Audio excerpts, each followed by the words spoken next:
want to get some coffee or something? Can I get a cup of coffee? Black? Can't you see we talking? White? Even little kids in Mexico drink coffee. Well, I'm not a little kid in Mexico, okay?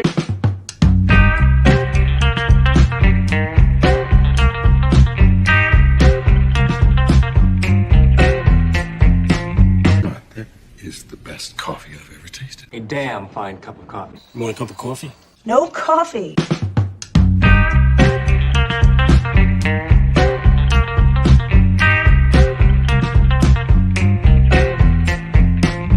Coffee. That's it. I'm ending that. I got to make a new one. I know I've got 1,000,000,006 things I'm always doing, but I really do need to make a new intro.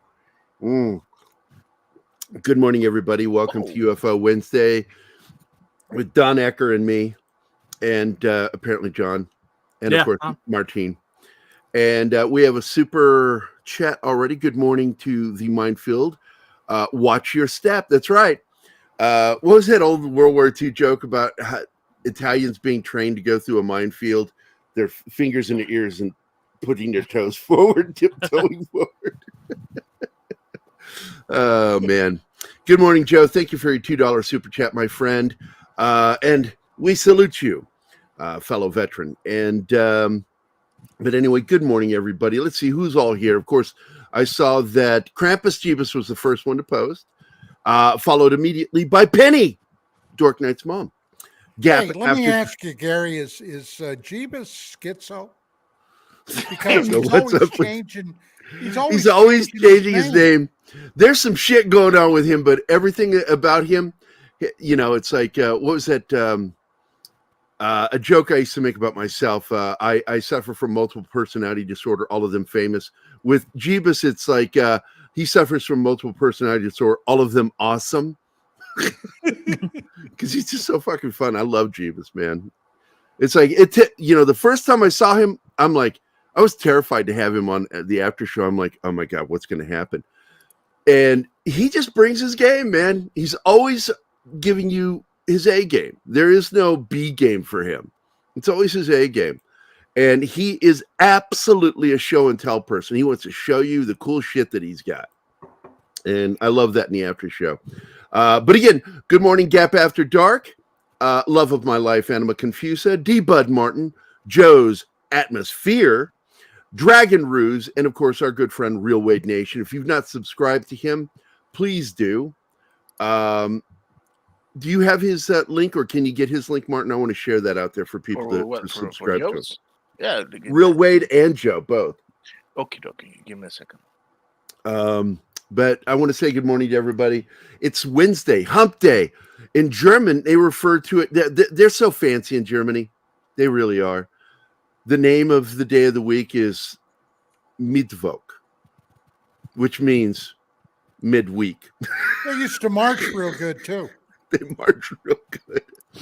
That goose stepping. That high step. Yes. And that, if you've ever watched it, it's really kind of, there is one cool thing that they do is that snap heel they do before the next foot goes up. That's some exhausting marching. Armies, our Army Marines, we've always been smart about the marching. We don't get stupid about it. Don't be fancy, just keep time. Just keep the time. And the other thing that's important with the Army is, in particular, learn the airborne shuffle. You can go for forever on that thing. There's a thing. Real Wade.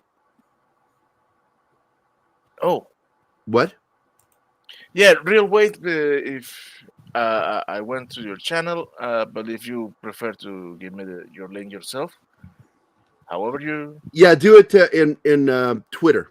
Because I don't know if I gave him a wrench or if he has a wrench, so he might not be able to share the link. I don't think we are following each other on Twitter. Do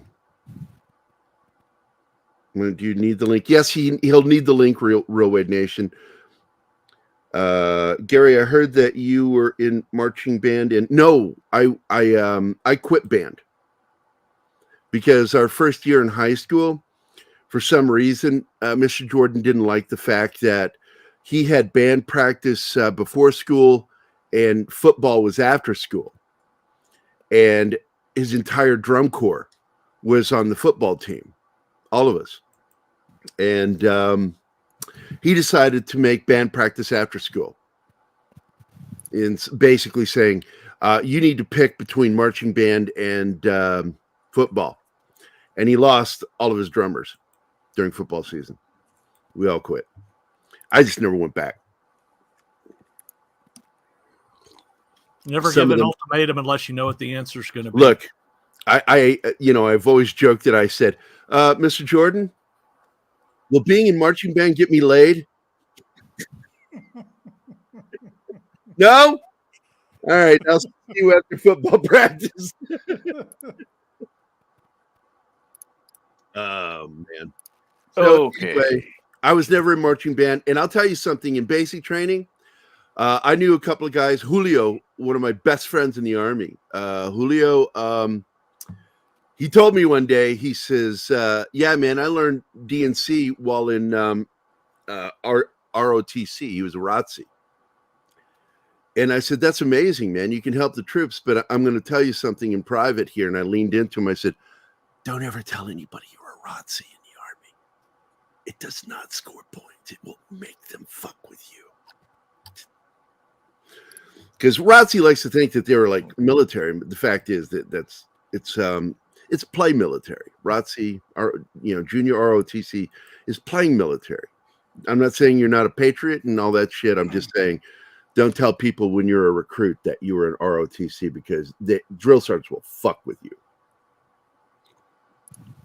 Hey, was ROTC like this?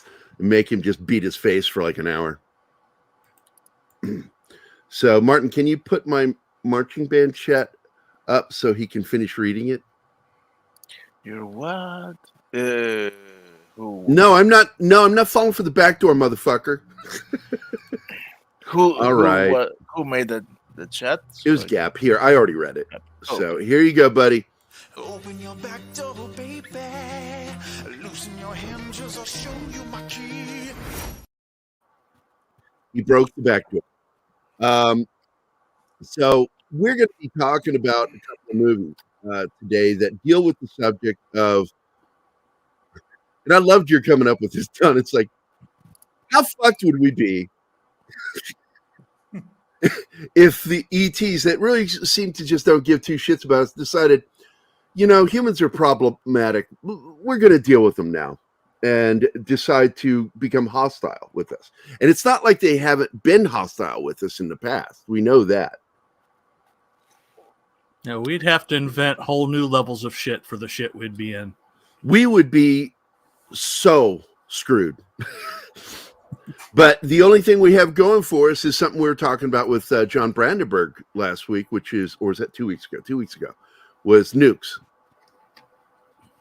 That's the only thing we have for us. Anything that can be exploded without technology. Well, last night I rewatched one of those movies that you and I discussed. I'm not going to mention the title yet, but then when it was over, it was still kind of early, and I thought, I'm going to watch something else. So I watched The Phenomena. Are you familiar with that documentary? The Phenomena? I don't know. I don't recognize it. Well, okay. It was a concept that originally Tracy Torme came up with his then partner, James Fox. James Fox is a noted documentary maker. He did Out of the Blue and several others, all on the UFO phenomena. But the phenomenon is his newest, which is from about 2 years ago now.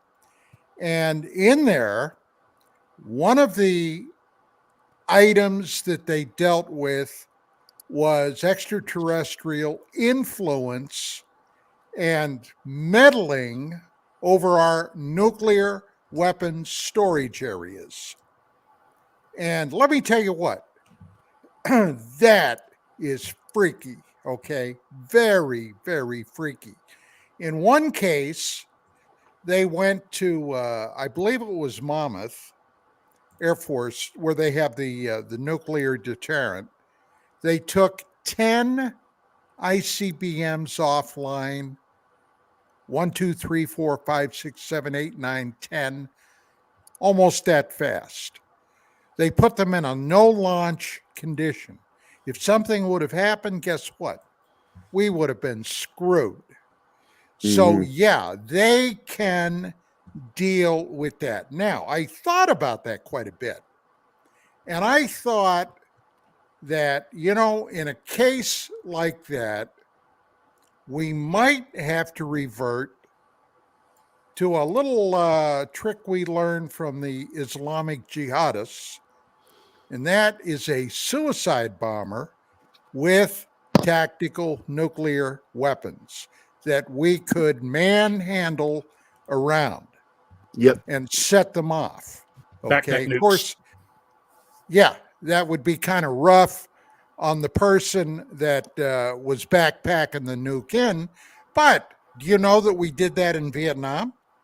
We had backpack nukes. It was ultra top secret at the time when it was feared that the Chinese might intervene during the war. And special forces, the Green Berets, had special tactical teams tasked with bringing in backpack nukes. You know about that, didn't you, Gary? I've heard of that. Yeah. I don't know much about it, though. So this is neat hearing you talk about it. Hey, Joe, check your DMs right now.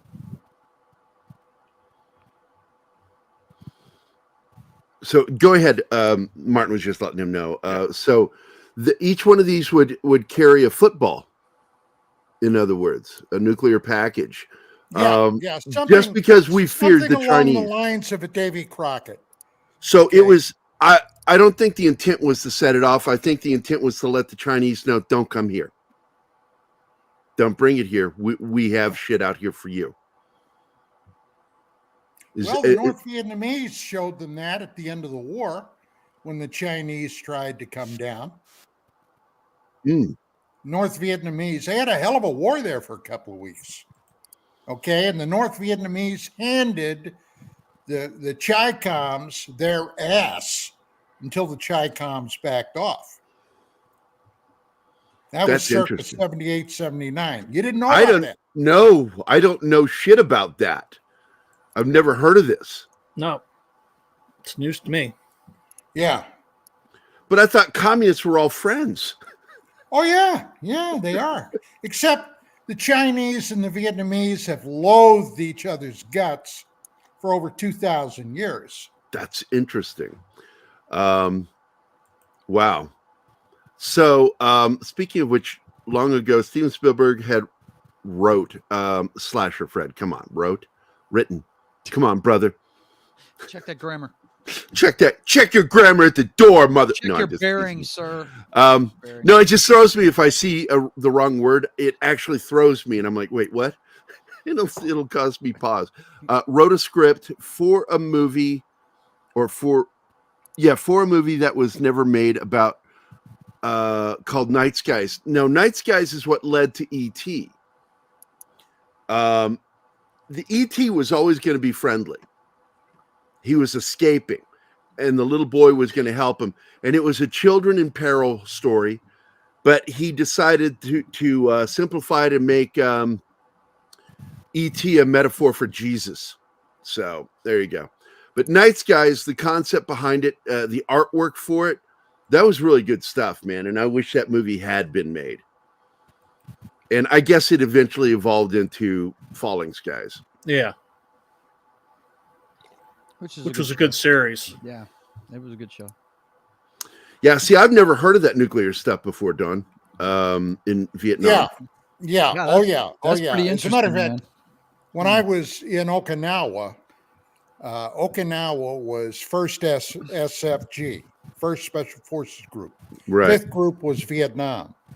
And a lot of those guys in First SFG were zipping in and out of Nam, but they had received. Like I said, this didn't come out until years later.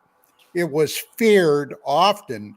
And I used to sit and watch SR-71s take off from Kadena Air Force Base, which would go up along the borders of North Vietnam, Korea, and China, just to keep an eye on all that. And of course, those SR-71s, What a plane. that was a spooky freaking airplane, let me Yeah. tell you what. But yeah, it came out that they had been tasked with, they had small coteries of guys, like 3 or 4 guys. Their job, if the Chinese would have invaded, was to parachute in, probably halo drops, go in, land, and then set up the backpack nukes to basically nail the chinks as they were coming down. But of course they never did. Now, when I was up in I Corps, there were, well, they were Chinese because they were big bastards. Most Vietnamese were not that big. Maybe 5'4", 5'5". The Chinese could get up to 6 feet and even taller. And you knew when you ran into a Chinese, you knew they were Chinese, and they were Chinese volunteers. Okay, Right. they were volunteers, but yeah, there was a lot of fear that at one point or a couple of points during the war, like Tet of '68, you know, everybody thinks we lost Tet of '68. We didn't. Yeah, you and I know the truth about that, and it's the revisionists on the left that do cleaned that. Their ass, okay. And there were 2 Cleaned their reasons. ass. First reason was because communication was off, and some of them launched a day early. Right. And got murdered. We murdered them out in the field. This is in the jungle warfare. And then we had those that went into Hanoi and hit the American embassy. And I tell people, every single person What that went into the American embassy was either killed or in run off. Hanoi? Saigon, sorry. So basically they got their asses handed to them. They were run off, completely killed, or run off. We but likely killed later. totally destroyed Yeah, nobody survived. Viet Cong movement. The VC, after Tet of '68, were never a cohesive force again. We destroyed them. Yep. It then became an NVA war, North Vietnamese. Yep. And so, and that's why I laugh when James Cameron made the announcement that Aliens was his Vietnam War film. And I'm like, then you don't understand warfare or history. Said like a true civilian. Yes. Yep. You know, those movie studio warriors. Yes. But getting back into the military aspect of it, the 2 films that I tasked myself to watch again last night, because I haven't seen one of them in years, actually both of them in years. But I really wanted to see it. And so I had Anima watch it with me, and we watched Battle of Los Angeles. Battle Great of LA. fucking movie, man. Now, here's the funny thing. When I heard they were making a film and I heard who was going to be in it, and I'm like, oh, wow, you know, this is going to be a World War II movie. It's going to be really cool. And then the first images came out. I'm like, hey, man, we didn't have Chinooks in World War II. What's going on? It's like, wait a minute. And then I learned it was a modern warfare film. And so I'm like, okay. And then I went to see it. And I came out of that movie. And the first thing I did is I called Dale and Julia, Dale Dye, his wife. And I'm like, why didn't you work on this movie? There's so many things that you could have fixed, but what a great movie. And they loved it too. They enjoyed the film. You know, it was filmed right here in Shreveport. It's, you know, it makes Marines look good. It's right. Louisiana. Yeah. Yep. Mm-hmm. They needed coastal because there's a lot of ocean in a lot of scenes. No. We're landlocked. The Red River is up here on the. So is that what they used for the water? I guess so. Either that or they must have CGI'd it or shot some stuff near Well, the they coast. usually, when you're going to CG stuff, you want the real stuff mixed in with it. Right. That way you blend it. So I'm assuming that a lot of the water shots were real locations somehow. Have you guys watched Night Sky on Amazon with J.K. Simmons? I would watch J.K. Simmons read the fucking phone book. Right. Yeah. He's one of the guys that I'd watch too. But I don't know if you saw the chat earlier, but my son was fresh off of his tour in Iraq, and he was driving around downtown when they were filming that, when the pyro was going off. And he thought he was having a flashback, man. It freaked him right the hell out. I love it when people want to write articles about what is it with veterans and fireworks. Obviously, you've never had a shot fired in anger at you. What Yeah. the hell? It's like I actually, the first time I went to a fireworks show, it was years after the Army, and I finally went to a fireworks show, and I got hit in the chest by one of the bursts up in the air. Big chunk of hit you? burned carbon hit me right in the chest, and I'm like going, I'm not going to another fireworks show. No, that would deter. That was a sign from Jesus, man. I don't need to be here, and I haven't gone to a fireworks show again. And that was at Skyfall, right here in Springfield. John, No, was it? Skyfall. I don't know. I don't think they even do that anymore. But I haven't been to a show in a long time. Veterans have a tendency of not liking being around bursts. It's just kind of imagine. Hey, my stepson freaked out when a car backfired when he got home. I mean, it was. Yeah. Yeah. I made a joke one day that, you know how the Terminator in the first Terminator film would have all these options and shit popping up on his heads up display on his eye, right? I said that's your average Iraq and Afghanistan war veteran, that they'll look up people standing on a bridge, possible RPG assault, ambush, trash along the side of the road, possible IEDs, driving around it, right? Just driving around looking at every object. Just look what Alex is saying here.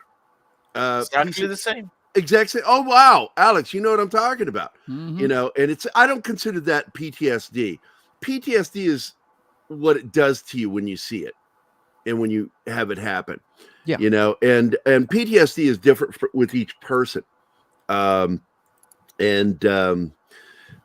but yeah, it is definitely PTS, because your PTS in combat will change your perception of everything around you.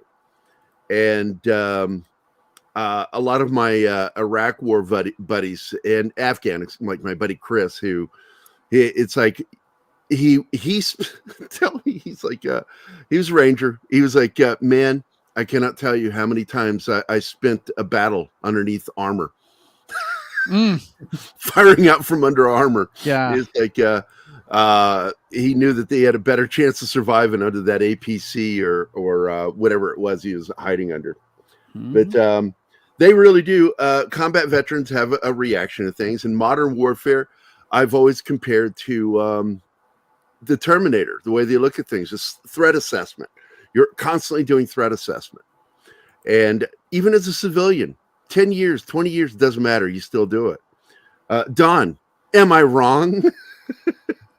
Well, buddy, it's been, Jesus, it scares me to death to say this, 50 freaking years for me. And yeah, I threat assess all the time. Ask my old lady if you don't believe me. I mean, no, I believe you.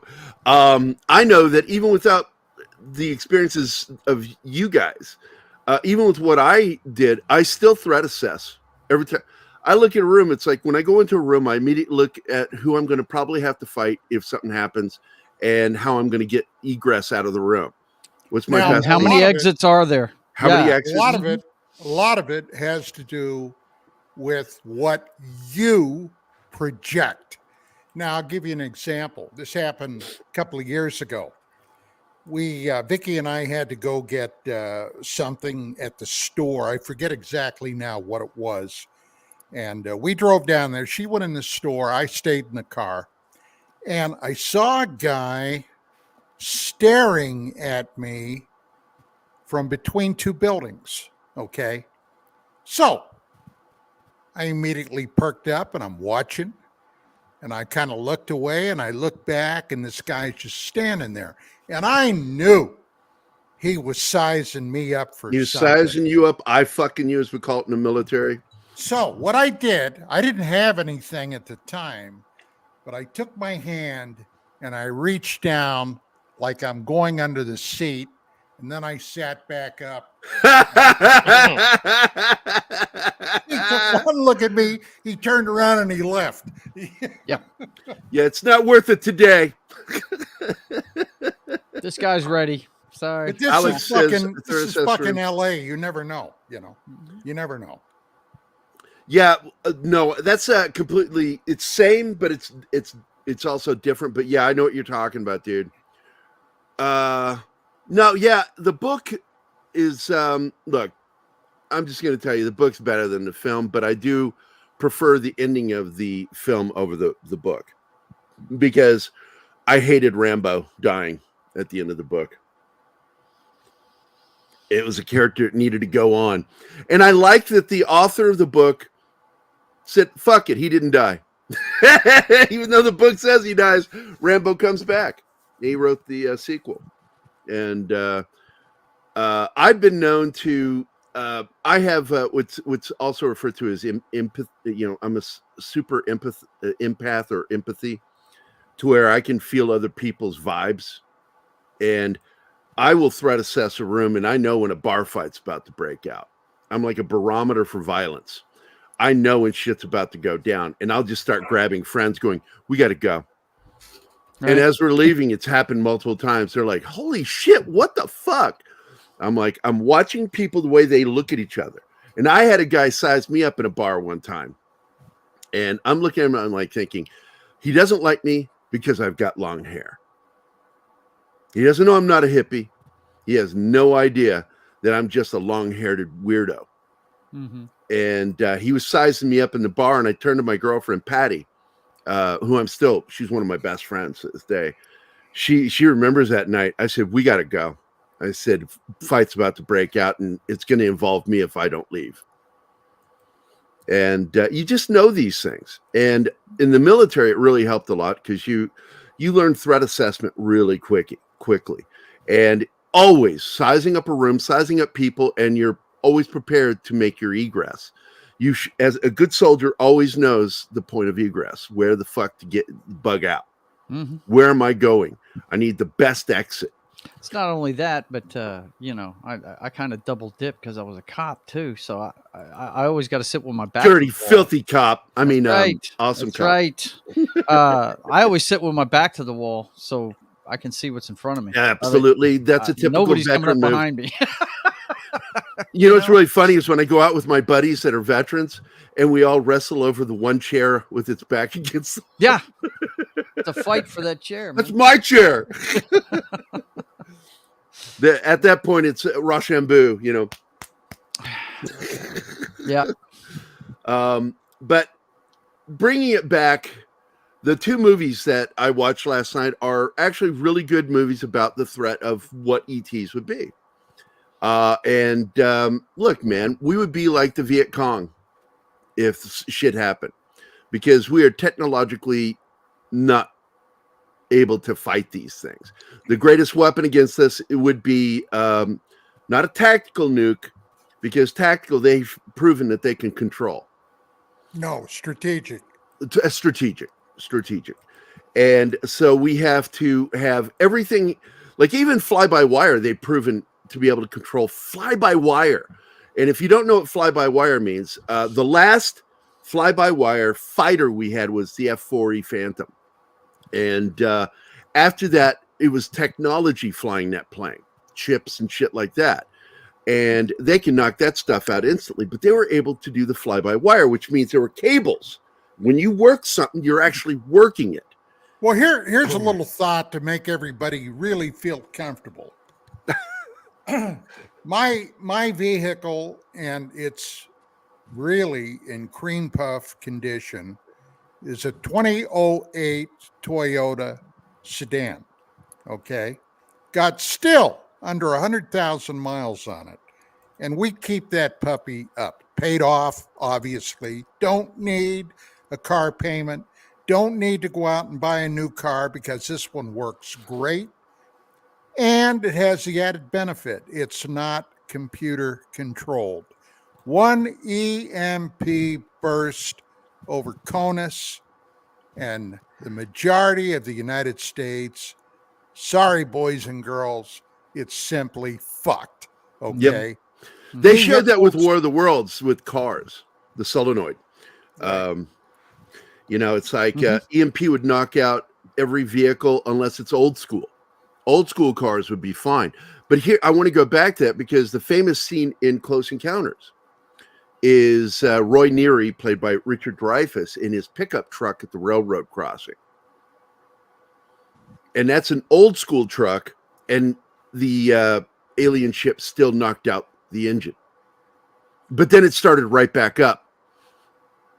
And showing that, once again, that we would have a problem. And literally what John Brandenburg said is you would need something that has a lit fuse, that it has to be ignited by something like that, because if it has any kind of mechanical aspects to it, you're going to have a problem because And they can basically, control it. What is a nuclear device? A bomb. How does it work? You got the plug of plutonium. It's fired through a gun barrel to hit another plug of plutonium, and you get your reaction. Yep. Boom. Basically got a bunch of It's the shape striking of charges the two around it, things. pushing it together. Yeah. Right, right. It is literally the splitting of a single atom that is devastating. And so therefore, all the mechanics need to be something that can't be stopped by some sort of force control. And so therefore, a lot of our weapons would be rendered useless. I think the only thing that would work is a non-automatic weapons, like classic revolvers. I don't know. It would be going back to just late 19th, early 20th century weapons would be the only thing functional. Well, you gotta look at it from a logical standpoint. Number one, if that were to happen, that meant that these entities, these beings, came from another star system. Okay? Another star system. They had the technology to traverse light years. Well, right there tells you right up front, oh my God, their technology is totally freaking awesome. Okay? So how do we handle it? Well, you handle it like you suggested. It would have to be, if they came down, it would have to be a guerrilla war. It would have to be a little war. Okay? Hit and run, ambush. And it's something Americans have always been good at because we learned it from American Indians. Yeah, but I don't know about today, Gary. Oh, today's military, yeah, a bunch of woke pussies. Today is, and I get hell, even when I was in Vietnam, you know what they were the lifers were banging us with all the time? The brown shoe army, okay? Back in the brown shoe army. Well, what the hell was the difference? Well, they wore brown shoes and then they kick your ass. Oh, okay. All right. And my old man was brown shoe. The shoes were brown so they wouldn't see the shit. Exactly. Yeah. But the two films, of course, I'm talking about, let me go show that real quick. The first one is this beautiful little film called Battle Los Angeles. And I like the fact that it just gets you right into the thick of it. It doesn't do a lot. You go back in a flashback earlier, like hours earlier, and then it goes straight into the battle too. They don't spend a lot of time fucking around. They get right into the crux of the story. And the story is, how would a ground force of insertion Marines, because once again, Army is meant to go and fight, but at the same time, they're not an insertion force. One time we really saw that happen was World War II, because the Marines were being used in the Pacific. The fucking Rangers are. Rangers were created specifically for that purpose, to be an insertion force. in World War II because Army and the Army Air Force was what was dealing with what was going on the European front. The Marines were busy with the Pacific. And so that's when the Army kind of changed what it does, which it's usually a holding force, whereas Marines go in, kick the shit out of somebody, and then the Army comes in and holds the position. And they keep rinse and repeat. Yep. So that changed with World War II. And so the Army became particularly good at insertion fighting. So that's why there's always been this playful conflict between the Army and Marines. It's like, who's better at it? And it's like, the fact is, what the Marines got on us is that's all they are. And it's like my dad said to my mother when signing my brother up, it's like, if you sign him up in the Army, he's got a 50% chance of not going to Vietnam. If you put him in the Marines, he's going to Vietnam. It's period. And he says, put him in the Air Force or Navy. And what did my mother do? Dad came home from work. So what happened? She goes, oh, I signed him up in the Marine Corps. He's like, why? And she goes, I love those uniforms. My mom. Oh, my God. So anyway, the other film that we're talking about is this little flick called Alien Outpost. And they clearly were inspired with the poster from the previous film, this one, because they borrowed directly from it for a lot of their posters.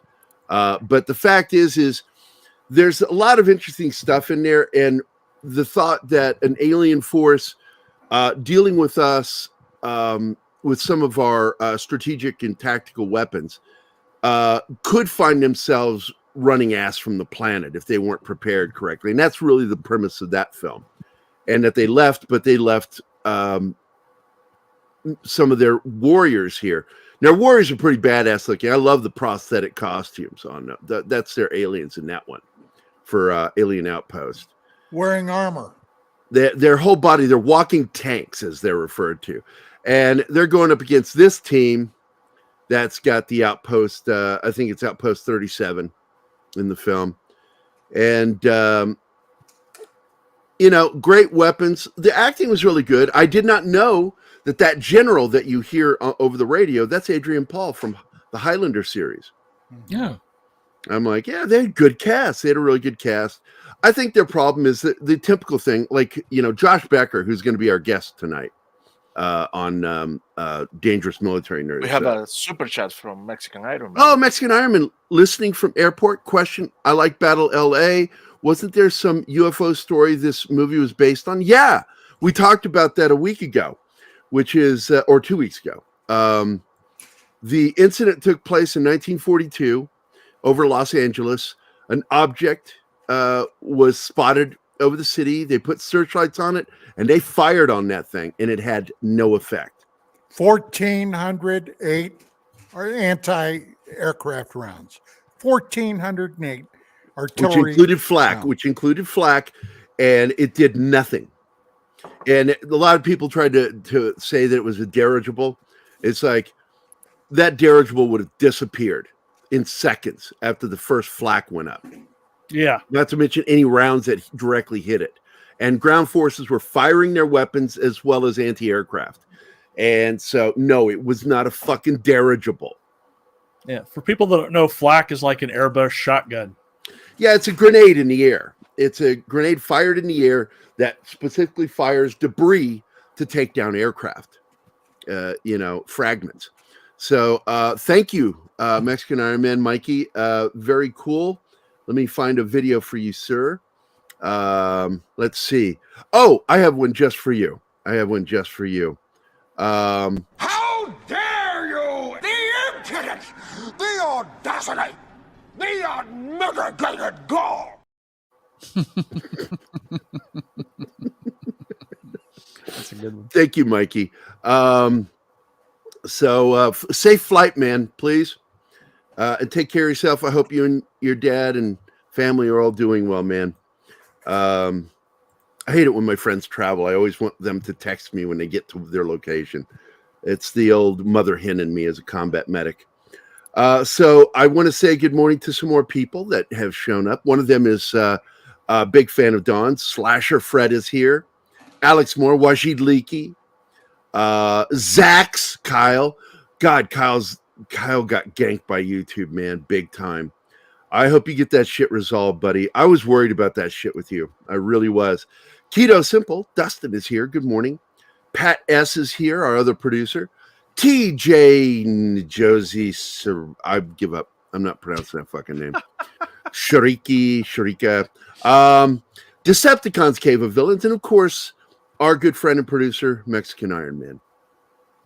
Rotzies, isn't that what Astro called the Rotzies? Rotzi just meant ROTC. I don't know. That's what we called guys that did play military in school. It's ROTC. That's the slang for it, but it's ROTC. Reserve Officer Training Corps is what it is. Oh, you're talking about that one. Yeah. Yeah. Well, yeah, I was in it for 4 years. I was on a drill team that friggin' won championships. Okay, I enjoyed. Yeah, you don't brag about that in the Army. Buddy? I didn't have slick sleeves when I was in basic training, bro. I was an E3, so kiss my butt. But yeah, they did give a shit. Yeah, you don't confess to that in front of like drill instructors. It's hard not to. You've got stuff on your uniform already. I mean, well, you'll get that because like we had a guy that was my buddy Julio already had rank. He was E3 in basic. Mm-hmm. We were all E1s and he's fucking E3, and he became our platoon guy, and because of it, and but he was really good. I got to tell you, he was a great soldier. My favorite moment with him, Don, you'd like this. You'd like this one. I know you will. When they were threatening us right in basic training that we're going to go straight to Louisiana or Arizona to be trained to go straight over to the Middle East. They're going to just send us straight over. And I looked at them like, we still have to do AIT. I mean, even infantry training has to go through that training. He goes, yes, well, they'll do that down in New Orleans or Louisiana, or they'll do it in Arizona. And I'm like, all right, I'm good. I'm older. I'm almost 30. I'm fine. So Holland and Julio and I, we all volunteered, like, we'll go. And drill sergeants are like, oh shit, some guys, this shit ain't going to work on. Because it's all about breaking you down and shit. In the military, they're always trying to break you down to build you back to up. build you back up, and that shit didn't work on me because I'm like my dad did worse than you motherfuckers. I have to comment on Jeebus there. Yeah, I'd like to see a cheerleader spin around a friggin' a Springfield 1903. They're pretty damn heavy, bro. Okay. Oh yeah, look, drilling ceremony is not one of these wooden bitches like a band or cheerleaders play with. The real one. We had to take those things apart, paint them. I mean, we matte blacked them. A lot of guys chrome them, but we didn't have the money for that. We were an Air Force ROTC unit, and that's even worse. Yeah, they don't get just money. Stop talking, Joe. Stop talking now. Air Force ROTC. Barksdale Air Force Base is one neighborhood from me. What did you expect, bro? Well, I got to tell you, I was at McClellan Air Force Base there in Sacramento with my Army unit. We were actually, it's a strip mall. If I swear to God, that's all it was. It was supposedly on one end, it was the MASH unit. Stripper mall? I wish it was a stripper mall. We had some hot chicks in my unit when I was there. I married one of them. She was a hottie.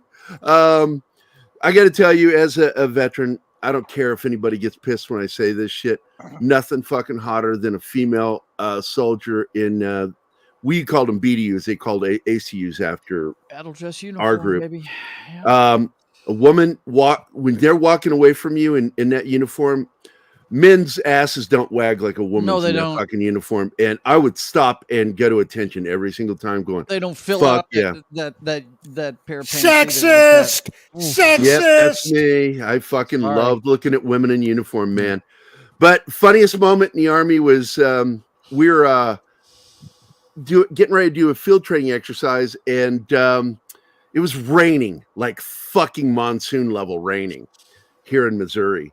And I mean, it fucking rains in Missouri when it rains. It's horrifying. And so everybody's like in their fucking poncho liners, standing in a group. It's freezing at the same time because even during the summer, when that rain starts coming down, there's this cold point. So everybody's like huddled together. And the drill instructors are all up in this tower, but the tower, oddly, you go up a hill and it goes right up into the back of the tower. So it's a tower right up on a ridgeline. So I walk up the hill and they didn't see me walking up there. And I walked up behind all the drill instructors and they're like, I heard one of them go, look at them. What the fuck is that? And because everybody looks retarded in the military. You really do. If you don't know what you're doing, you look retarded. And I walked up behind the senior drill instructors and the drill instructors. And I just stood there for a second. That guy, one drill instructor said that. And I said, kind of looks like a tossed salad. The drill instructor started looking at me and started laughing and get out of here. Joe, don't let him give you crap about drill team, because my nephew is in JROTC. He's on drill team, and Dude, that I know gun, what's up. That gun is heavy as F. It is. I think it weighs. First off, John, it's not a gun. Yeah, it's a fucking rifle. weapon. Yeah, this is okay? my weapon. Take This your is my right hand, gun. This is for put killing. it down This between is your for fun. legs, grab That's it. and squeeze. That's your gun. But a Springfield bolt action rifle, Yep. 1903 it's not to where you can't pick it up, okay? But when you have to hold that thing up for a long amount of time, it gets tiresome, and it'll build your arms up. Your biceps are going to get a little bigger swinging that thing around, man. For sure. Oh, he's swinging that thing around. All swinging that thing right. around, baby. Yeah, he spends hours just. I think we all got busted for a little bit of The worst thing you phrasing. could ever do in the goddamn army is call your weapon a gun. Yeah, Oh, you don't God. do that. Yeah, You don't it's a do that. weapon. Phrasing. There we go. Phrasing. No, I tell you, man. I remember doing live fire the first time I went to night fire, and you get to see those tracers. Fucking awesome. I walked around doing a drill instructor, an impression of a drill instructor, and I had like 5 guys running around with their weapons over their head, doing that. This is my weapon. This is my gun. And the actual drill instructor's like, what the fuck are you guys doing? They got in trouble because I pretended to be a drill instructor and got the fucking. I tell you, God, I've done so many fucking awful things in my life just to fuck with people. And that's just one of many. You're gonna pay for it in the end. One day I'm gonna do it. And, if I face my maker, I'm telling you, he's going to laugh. He's going to go, you really did that? You really did that to people? Yeah, I did that. All right. You're going to go to whatever they call penance in the Catholic Church. What do they call it? Purgatory. You get 5 months of purgatory. I think it's worth it. It was worth it. Yeah. Fine. But with now I want to get into Battle LA, because what I love about that film in particular is it's about the improvisation factor of being in the military, of trying to constantly change, modify as you're moving along, because that's really the crux of that story is how do you fight this and how do you get intel? And they begin discovering really quickly after one of their first battles. And the swimming pool is one of my favorite moments in the film, because, and Anima liked that scene too, because she likes that line I delivered in one of my books where it says, when all else fails, go grenade bowling. And it's like, hey, superior firepower. All right, I'm just going to toss a grenade in the middle of them. See how that helps. Oh, okay, that ended into that problem quickly. And that's how they resolve the problem. They shoot at this alien, it's in the pool, and finally the guy just smokes it by throwing a grenade into the water, because shooting into the water is ineffective. And it doesn't happen like they showed in Saving Private Ryan, because in that movie, it shows bullets hitting guys under the water. I'm sorry, buddy. It doesn't happen that way. It's only in the very surface of the water where the bullet will not lose velocity. Underwater, it loses velocity quickly because of the density of water. So the bullet becomes useless. It'll hit you, but it won't pierce skin. It'll go, and it also changes directions depending on the shape of the round when it hits the water and water current itself. So water is an ineffective way of firing into an enemy. You don't want to fire into water. And so that opening scene on Saving Private Ryan kind of always bugged me, because that's not correct. That's not what bullets do. But in this film, they're firing into it, but they don't think they're hitting the thing, because they're not. So he just throws a grenade in. Fragmentary grenade. That'll take care of it. That'll take care of it. Because two things are occurring. It's not just the fragmentation. It's the fact that when an explosion, if you're in water and there's an explosion, your body is water. And guess what? Yeah. You're going to get concussed. Your body becomes the fluid. Yeah, and explosions magnified underwater. Yep, and it causes your body to become like jello or jelly. You're dead. You're not going to survive a blast. That's why I always laugh at movies that show people surviving underwater blasts. I'm like, yeah, right. So the battle tactics of that film I thought were great because it shows how the Marine Corps and the Army too are trained to improvise. And especially when you're separated from command and you're not getting orders and intel delivered to you on a regular basis, you are the intel gatherer. And you agree with me on this, right? Because that's one of the best parts of this film is that they're actively gathering intel every moment of that film. I loved it when they discovered that downed alien and they decide to start searching for the best place to shoot them. Yeah, so, in their body. What do? They start ripping that thing apart. Yep, they dissect him. It's still alive. That was freaking Anima out when she was watching. Because, oh my God, that's so disgusting. That is so gross. But the fact is that we got to know how to kill these things. And they finally figure out where their soft spot is. And it was not the Fontanelle. I'm telling you right now. In both those films. Thank you, Joe, for laughing at that. Yeah. In both those films, that and Alien Outpost, the aliens are wearing full body armor. Very effective. Walking tanks is what they refer to them, and I like very effective. So how would I handle that? Two ways. Okay. Law. 3.5-inch rocket. Okay. Providing they had them, and I'm assuming they did. And the other thing, scarfing up from the battlefield, RPGs and projectiles. Okay. Yeah, the 40 Mike, man. Right out of the end of your M16 if you've got the underbarrel grenade launcher. Or an M79. Actually, I got to tell you. Oh, the old M79, that's right. I prefer the M79. It's accurate. It's more accurate. Yeah. Yeah, I was pretty decent shot with an M79. They were coming out with the 203 then. And this was right before. Yeah, it was the experimental. That's right. It had the X on it. This was right before I got hit, and I still, that M79, that was a lovely little shooter. Let me tell you. Oh, hey, Slasher Fred, absolutely. Critters is one of my favorite films too. I'm friends with the Chiodo brothers, and I want to get them on the show so bad. I want to get the Chiodo brothers are so fucking awesome. But Critters, what I love about that is it's clearly inspired by the classic aliens attacking a farm, War of the Worlds type thing inspiration. And I love that fucking movie. And it's like, survive a shotgun, motherfucker. Get some. Get some.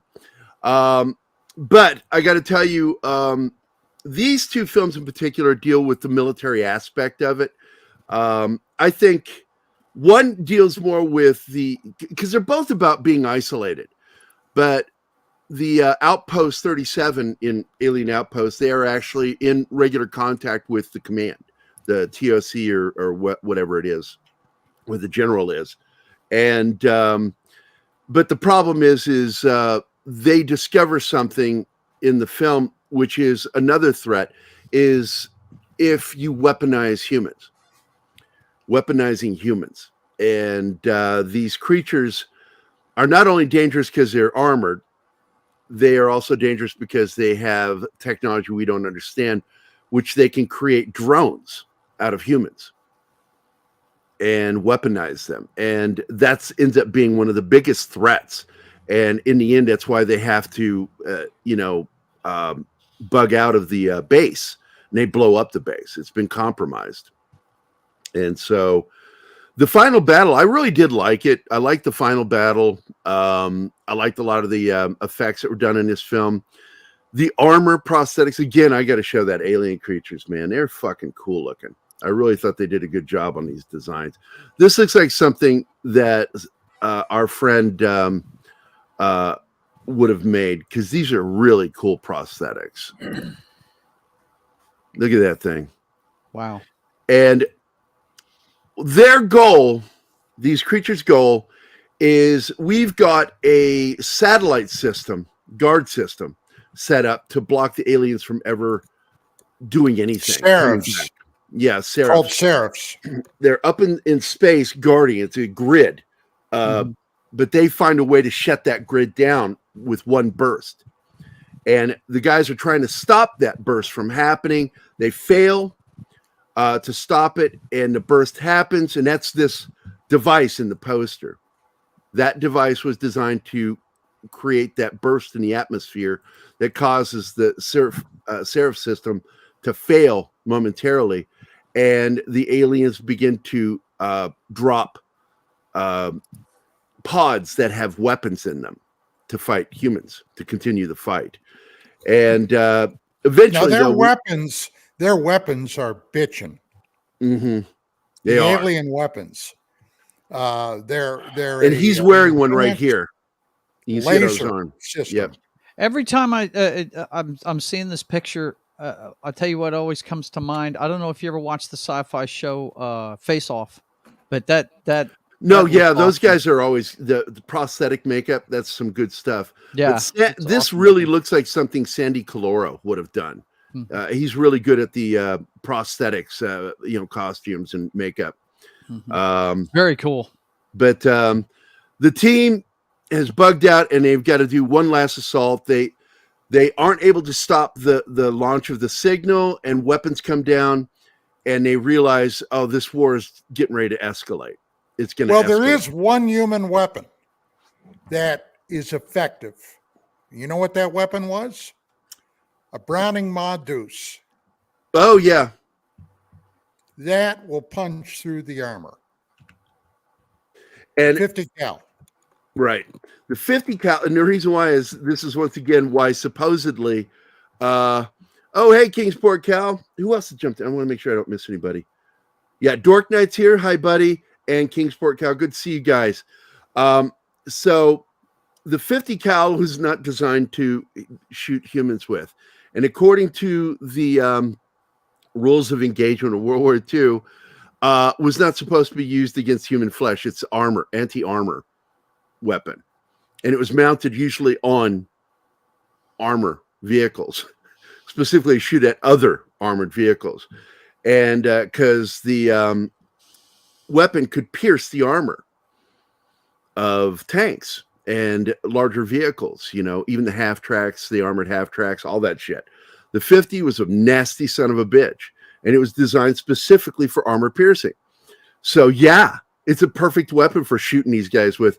I think one of my favorite moments in the film was when the guy turns and he's shooting one of the aliens, and chunks of the alien is coming off as he's shooting him.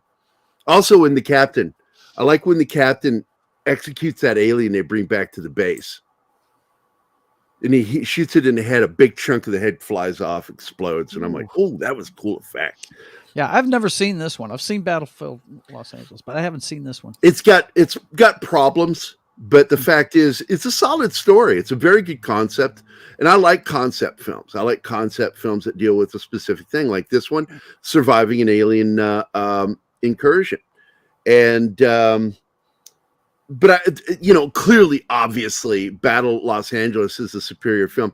But I got to tell you, I've been doing a good job, Don, of training Anima to look for things, and she absolutely spots it when somebody is fingering that trigger, and they shouldn't have their finger in the trigger in a movie. Yeah. She's like, she'll just call it out. She goes, "He's fingering the trigger, Gary." And she caught Aaron Eckhart doing that after he's fired at the enemy right at the very end of the film, in the third act. And she calls it out, and I'm like, yeah, he was. She called it out on John Wick. Man, Keanu, really likes to leave his finger in that trigger housing, which is a big no-no, you know. As that line in Black Hawk Down, Hoot, man, Hoot, really one of the coolest dudes on the planet Earth, and in film, one of the coolest characters based on a real person, who turns to that fucking ranger captain and says, "That's my safety." Yep. Bring a hot weapon into my chow hall. He goes, "That's my safety." Oh man, yeah. Shut him down. And he didn't know. He really didn't. Don't get me wrong. That character, the real guy Steele, was one combat effective officer. He really was. But he makes a mistake in that film too. I don't know when have you watched Black Hawk Down, Don? 4 or 5 times. Black what? Yeah. Black Hawk Down. Oh, I emphasize the H. You know that. I don't make it sound like black cock. Yeah, right. As a matter of fact, I watched that again this past Saturday. Oh, because we watched it? No, this was just before. on your. Didn't you do a show on it not too long ago? Well, Like we talked Monday? about it. That is a Military Monday. I just talked about it because Anima watched it with me, and that was, whew, she had a tough time getting through that. And But it's different. I'll tell you what, I was shocked the other day when you were talking about it. I didn't know that the character in the film named Grimes, well, which I knew was a real character, I didn't realize what had happened to him. That he was arrested and incarcerated for raping And his confessed. daughter. And confessed. He confessed to it. His name was Stebbins in real life. And the U.S. Army actually helped Ridley with that film. It's not the first time. The U.S. Army helped him, or it might have been Marines. U.S. military helped him with Jane Doe. Or, I'm sorry, G.I. Jane. He tends to, because like Dale worked on G.I. Jane and then had to leave the project because they brought the Department of Defense in. The minute they bring in the Department of Defense, guys like Dale Dye are unemployed because they'll only work with actual either active duty or retired military working for the Department of Defense.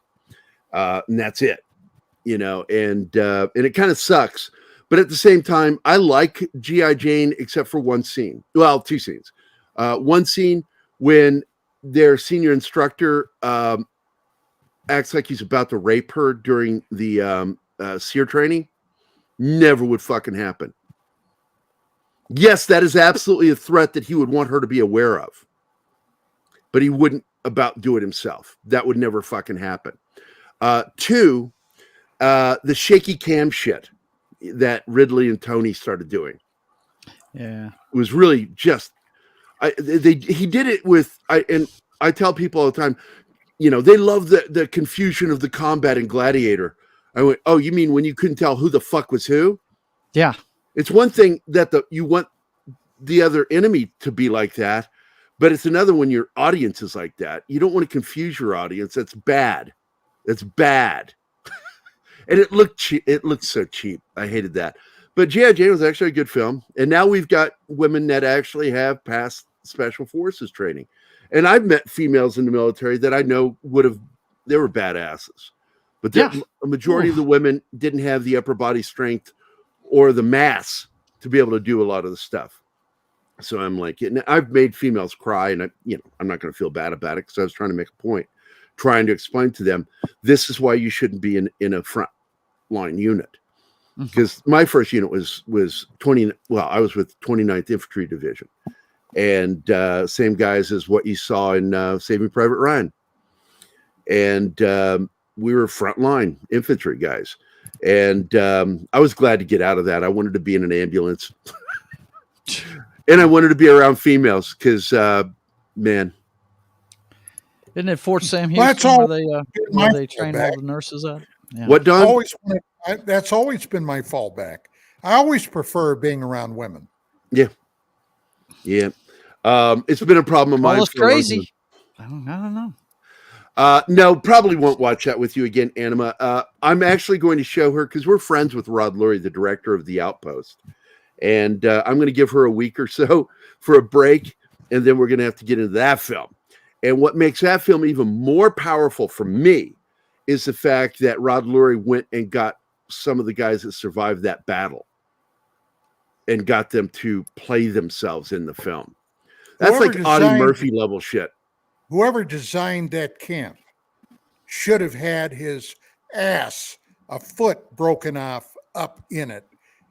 Did you ever hear a Dien Bien Phu, for Christ's sake? Yeah, Dien Bien Phu, man. I tell you, man.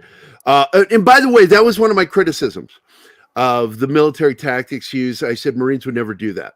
When they run down the middle of a street in one of the scenes where they're bugging out and trying to evade the alien, they went down the middle of the street, and I said, no combat effective person would ever go down the middle of a street. You're always looking for cover. What are you doing?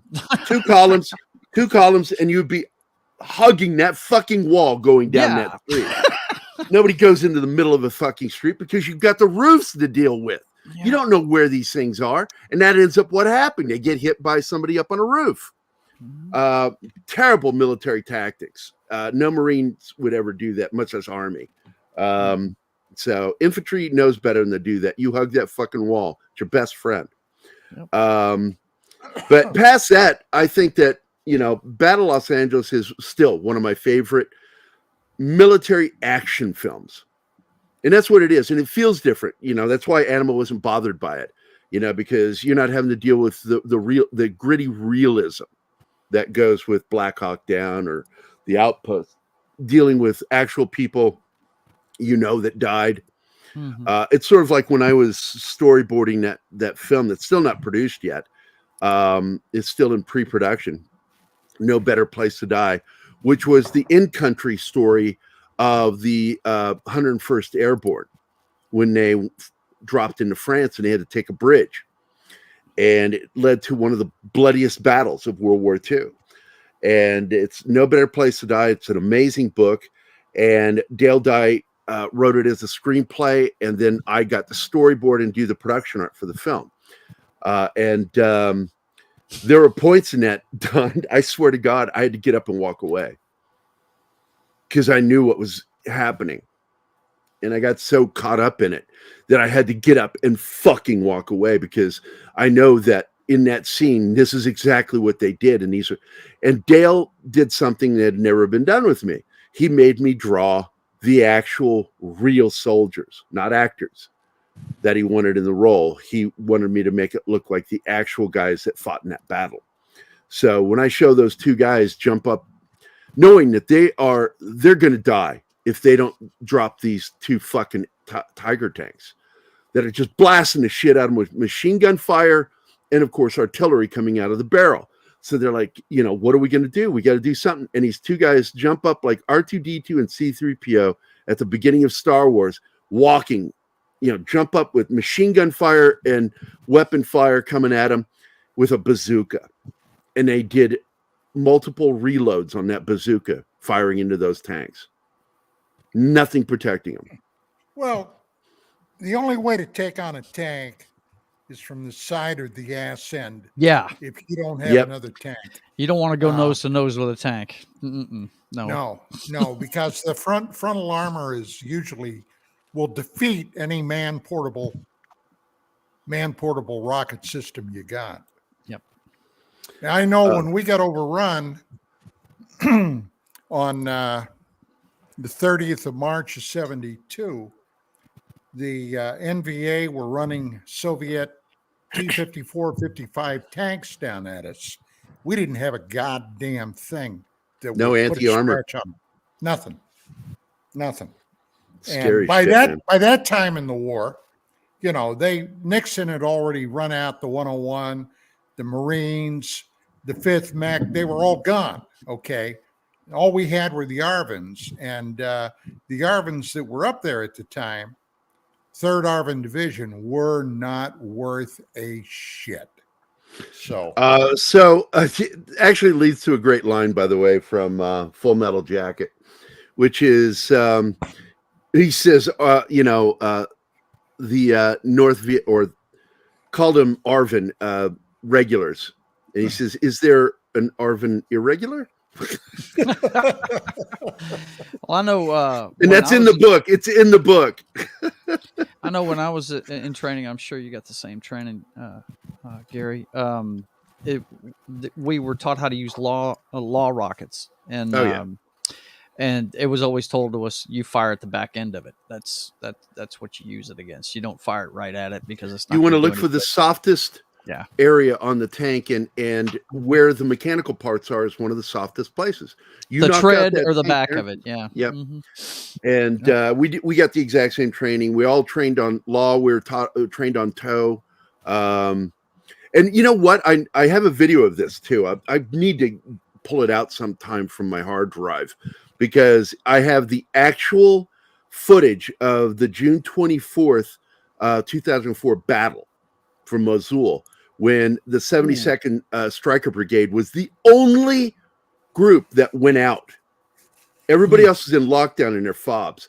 That bugged me to film too. They kept calling it FOB. I'm like, stop calling it that. It's a fob.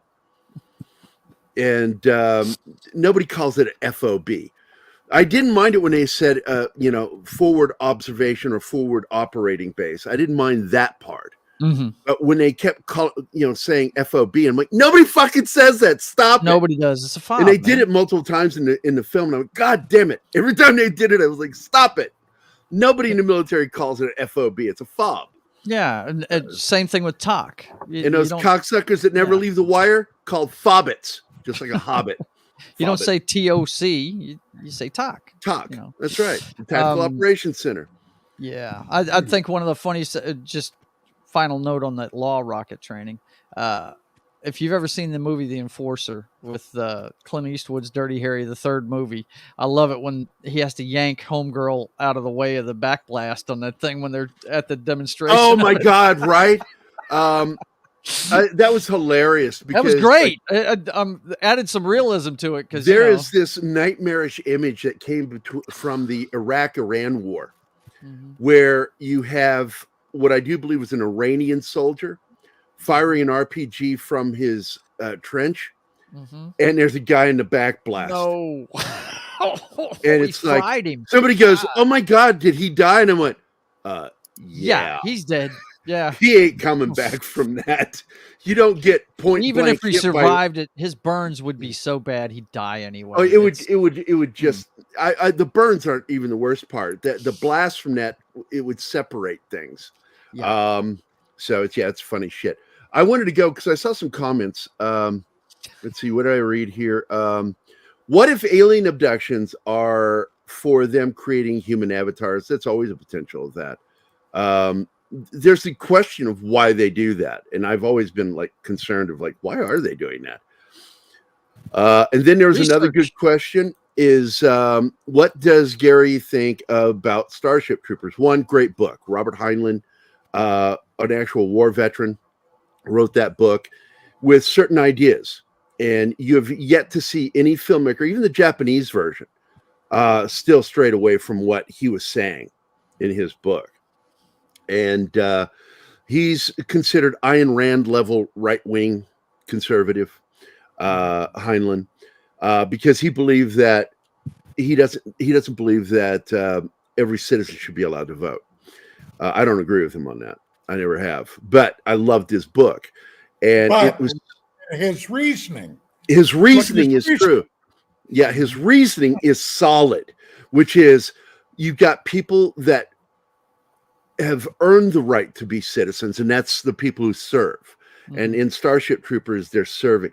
I actually do enjoy the film Starship Troopers, but it's a bullshit film. It's a comedy. I do love that Dale Dye was the military advisor for the film. So the military, and I did love the shower scenes. Hells to the I was in a co-ed military when I was with the 308th Med Ambulance. There were females, and when we put up our big fucking tent, men and women slept in the same tent. And I got to tell you, man, I love military women, man. I really do.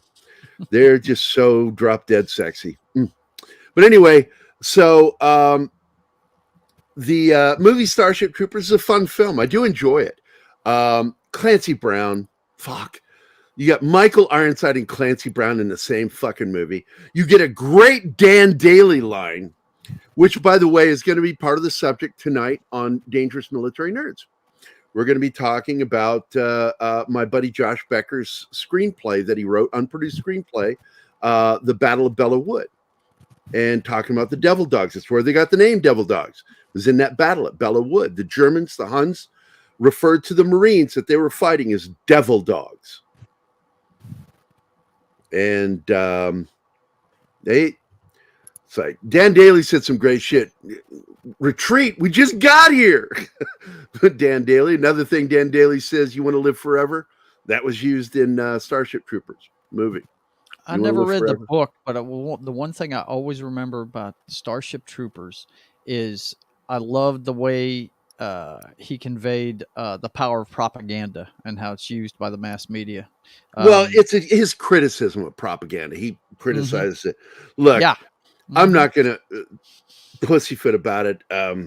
I love his films, but he's a cocksucker. He's a leftist cocksucker. I have problems with him, with his criticism, because he wouldn't be free if not for the U.S. military. Hello.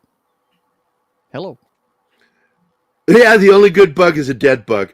That's and right. Dale is in the movie. He's that brigadier general that walks up to deal with the smart bug they captured. That was a cool scene. I'm just disappointed we didn't get the power armor. Yeah. Well, they didn't have, because that was something they talked about, and they couldn't figure out how to do it. They couldn't figure out how to do it. We had it in the subsequent films, in Starship Trooper Marauders. I have never watched one of the sequels. I've never seen them either. Yeah. Not a fan. If you can watch the animated ones. Well, the Japanese one is actually really good. No. Jolene Blaylock was in the CGI. third one. No. Yes, she was. Jolene And I Blaylock. love Jolene Blaylock. I haven't heard that name in a long time. Star Trek. She's. I'm sorry, Anima. I'm being awful. I know. Which one is she in? I gotta make note of that, Don. Which The one third, is it? the third. Okay. The third Starship Troopers movie? Yeah. Okay. I think I'll bypass the second one just to check her out. Absolutely, Kingsport Call. Propaganda. Look, that's what happened with the war in the Middle East when it started just going south. We have too many people questioning and nobody supporting in the entertainment industry. The problem is the American people are already supportive. A majority of Americans are very supportive of our military. Yeah, and we because do their believe sons and daughters are the ones doing it. the ones doing the fighting. And so that movie, Lions for Lambs, failed. It was Tom Cruise in Hollywood's anti-war film, and it flopped. And it's like, but we made the military look good. The soldiers look good guys. They were good guys. And it's like, doesn't matter. It's your politics is the problem.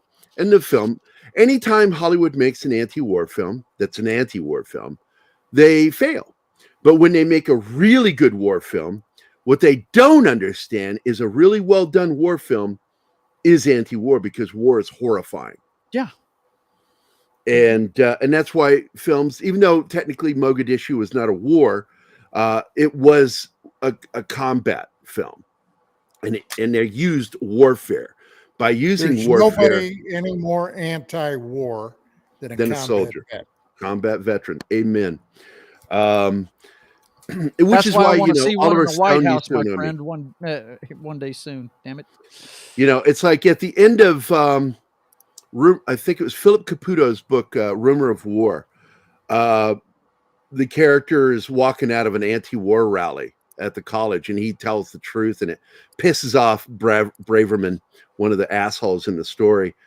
And as he's walking away to get into his car, Braverman walks over and he says, "You should be ashamed of yourself." And the main character, which I think was based on Philip Caputo himself, puts his crutch up over his car and aims it right at the guy. And he says, "Hey, Braverman." Bang. And then gets into his car and drives away. Great ending. That was like, I refer to that as a Mike Hammer ending to a war book. Because you remember how Mike Hammer would always end not Mike Hammer, I'm sorry, Mickey Spillane ending. He loved to end with those last lines. That last line, One of my favorites with Mickey Spillane was the end of, I think it was I, the Jury. And he shoots her, the main bad guy, Juno. No, Juno was in the other story. The woman is like, she's going to kill him. And he shoots her first. She goes, how could you? Last line. It was easy. I loved Mickey Spillane. Do you ever read Mickey Spillane, Don? Years ago, yeah. He was the end. He loved ending on a one-liner. Just ending on that one line, man. Mike Hammer outsold the Bible, his books. But I, the Jury, and I forget the name of the other one where Juno was a man. That was the twist at the end, that you didn't realize that the woman, the femme fatale, was actually a dude the whole time. Oh, A guy in drag. Yeah, he wrote this shit in 1949, 1950, man. Pulp Fiction, man. Real Pulp Fiction. well, in honor for the deceased sex bot, I have this one. The goddamn robots, John! There you go, buddy. We got Andy Morrow. Snortopus is here. Yeah. Generation Productions and Dragon Bricks. We've come to the end of the show, guys. I want to thank all of you for being here. Be prepared in a couple hours. We got another show coming, and got my old buddy Josh Becker from Hercules, Xena, not to mention all the Evil Dead films. He worked on all of them. He cut his teeth on that shit, but he was part of the Detroit Mafia with Sam Raimi. Bruce Campbell's his best friend. I share best friends with Bruce Campbell, and it's so wild that the things I'm aware of that I'm not allowed to talk publicly about, because I know all the behind the scenes stuff going on there.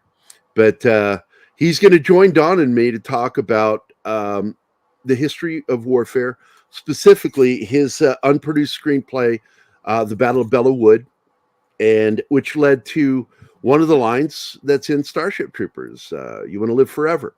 Because he actually yelled at those Marines as they got up out of that trench with fixed bayonets. And my own grandfather's experience at Belleau Wood, he was the Army, part of the Army that was moving in to take the Marines' place, hold it for them while they went back to get some rest and some food. And he walked past those Marines as they were walking past him, all covered in mustard from all the mustard grenades and mortar rounds. And there was so much mustard on it was caked on them.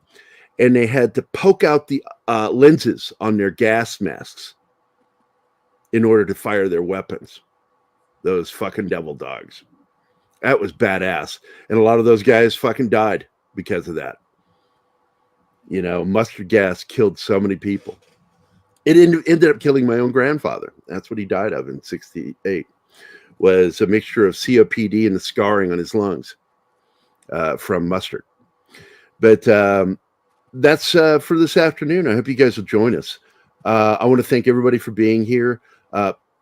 Penny, Krampus, Jeebus, fucking Jeebus. Martin, don't forget to send him an invite so he can join us. Yes. Gap After Dark. Anima Confused, I love of my life. I hope she'll rejoin so I can see her some more. D-Bud Martin. Joe's Atmosphere is also here. Dragon Ruse, Real Wade Nation, Wajid Leakey, Alex Moore, Slasher Fred, Zax, Kyle, Keto Simple. Remember to subscribe to Zax and help him out, because, man, YouTube is really fucking with him right now. And it pisses me off what YouTube does. They do it to us. Every radio show that we broadcast gets claims against it. From whom? There's nobody has a right to claim anything that comes from the radio station. They have every right to play every musical sound that they use. Mm-hmm. Fuck YouTube, man. Dustin, Keto Simple, Pat S, TJ Najosi, Decepticons Cave of Villains, Mexican Iron Man, have a safe trip, The Dork Knight, Danny, Kingsport Cal, Snortopus Cuber, Andy Morrow, Generations Productions, Dragon Bricks. Thank you all for being here. I want to thank John, Joe, for joining Don and me. And I want to thank you, Martin, for being the right side of my brain for this show and running the chat. You're always there, and you're a savior every episode. And Bailey thanks you. Bailey thanks you too. She gives you 3 licks, Martin. You get to pick where they go. Just subscribe, Zax. Gotcha. All right, man. You guys take care of yourselves. Have a great day, and I hope to see you guys this afternoon when we have Dangerous Military Nerds. That's 4 o'clock Eastern Time, 3 o'clock Central. Until then, And 1 p.m. Pacific. Or as my daughter used to say, my stepdaughter would say, specific. Specific time. Well, what specifically is it specific to? So, anyway, I'll see you guys later. Bye, guys. Hey, guys. Thanks for watching Pop Culture Minefield. If you've enjoyed the show, please make sure to like, subscribe, and don't forget to click the bell icon for updates on our shows and channel.